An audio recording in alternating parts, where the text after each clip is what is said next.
Telangana times న్యూస్కి స్వాగతం.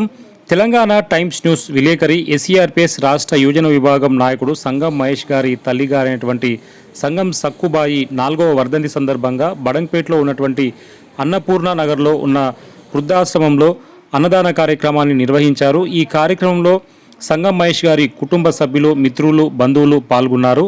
ఈ సందర్భంగా ఎస్ఈఆర్పిఎస్ రాష్ట్ర అధ్యక్షులు సుదర్శన్ బాబు, భీమ్రాజ్ కాకా, చిన్న చారి తదితరులు పాల్గొని నివాళులర్పించారు.